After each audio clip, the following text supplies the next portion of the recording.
वो रात बहुत तूफानी थी और हर तरफ बर्फबारी हो रही थी। लेकिन इस सख्त बर्फबारी के अंदर एक शख्स जो अपने पांव इस बर्फ में दंसाते हुए एक कबीले की तरफ बढ़ता ही जा रहा था, वो शख्स जिसका नाम था जो लबेल, जो कि एक बहुत जाना माना शिकारी था, और वो इस एस्कीमो कबीले की तरफ अपने कदम बढ़ाता जा रहा था। लेकिन जब जो इस कबीले के पास पहुंचा और उसने वहाँ पर जो मंजर देखा वो बहुत ही हैरान कुन था। अस्सलामु अलैकुम, यूनिक इन्फॉर्मेशंस में एक बार फिर से आपको बहुत वेलकम।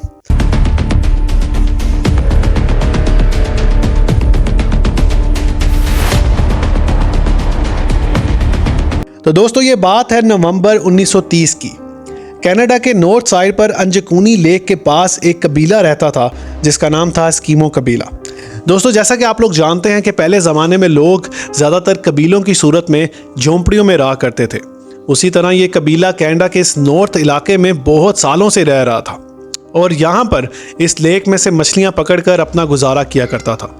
दोस्तों, यहाँ पर इर्द गिर्द बहुत ज़्यादा जानवर होने की वजह से यहाँ पर अक्सर दूर दूर से शिकारी शिकार करने आया करते थे।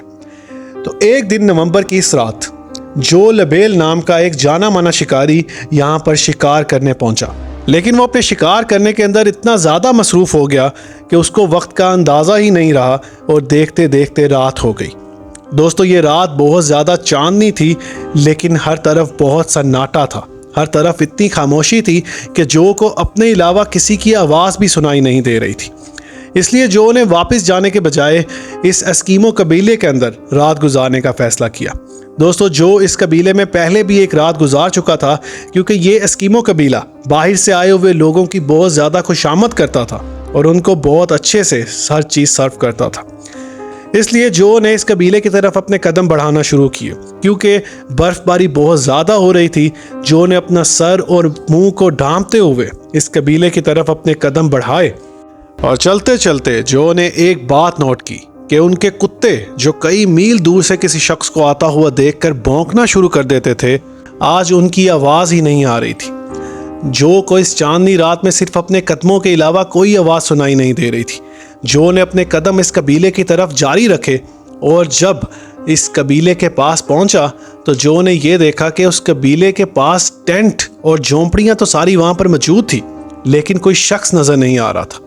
जो काफ़ी हैरान हुआ, क्योंकि ये जो कबीले के लोग थे ये अक्सर बाहर ही बैठा करते थे, क्योंकि इनको बर्फ़बारी और इस मौसम की आदत थी।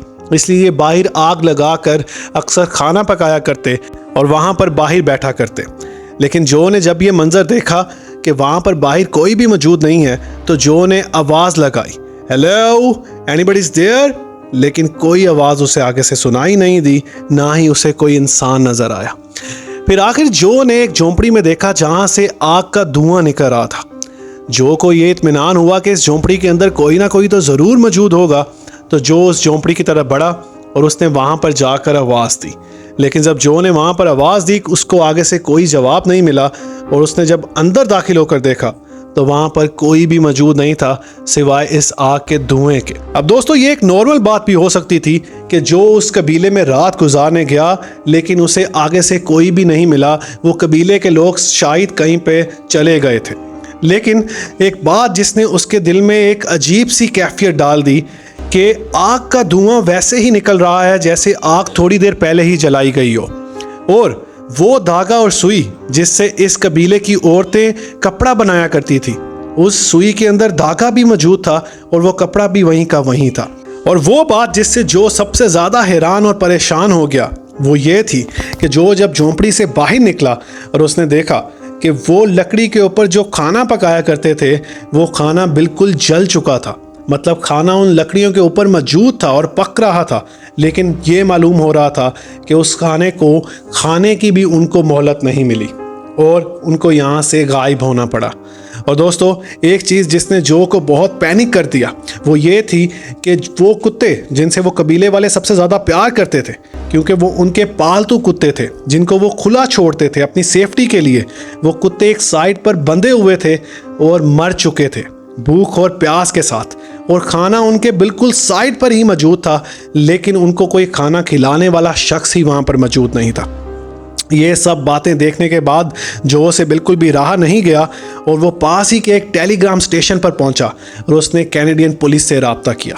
उसने कैनेडियन पुलिस को यहाँ की हर सिचुएशन बताई और कैनेडियन पुलिस जब यहाँ पर पहुंची और उसने आकर जब सारा मंजर देखा तो जो की गई एक एक बात बिल्कुल सच थी। पुलिस ने जब यहाँ पर सर्च शुरू की, उन्होंने यहाँ पर अंजकूनी लेक के पास जाकर देखा तो उन कबीले वालों की जो कश्तियाँ थी वो पानी के अंदर मौजूद नहीं थी बल्कि बाहर ज़मीन पर ही पार्क की गई थी, क्योंकि बर्फ़बारी बहुत ज़्यादा थी और लेक के ऊपर बर्फ़ की तह जम चुकी थी, इसलिए कश्तियों का पानी में जाना नामुमकिन था।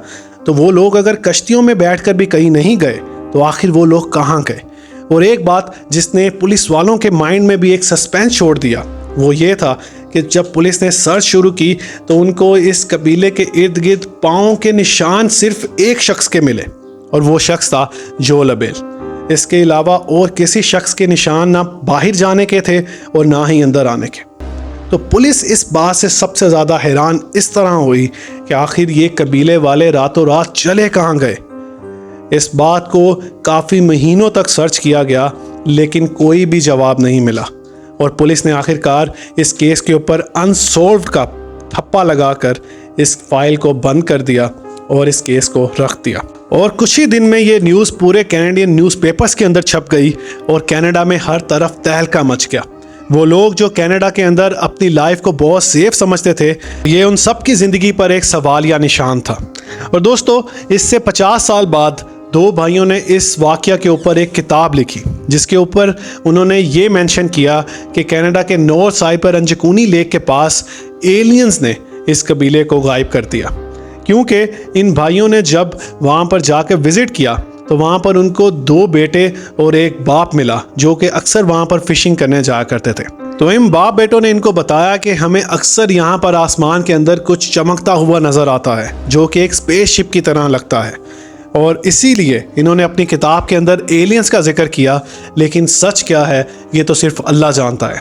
लेकिन दोस्तों, हैरानी की बात तो ये है कि एक कबीला जो कि रातों रात नॉर्थ कनाडा के अंदर से अचानक से गायब हो गया, उसका आज तक पता नहीं चल सका और उस कबीले के साथ क्या हुआ और वो लोग अचानक से अंजकूनी लेक के पास से कहाँ चले गए, इस चीज़ पर आज भी एक सवाल या निशान है।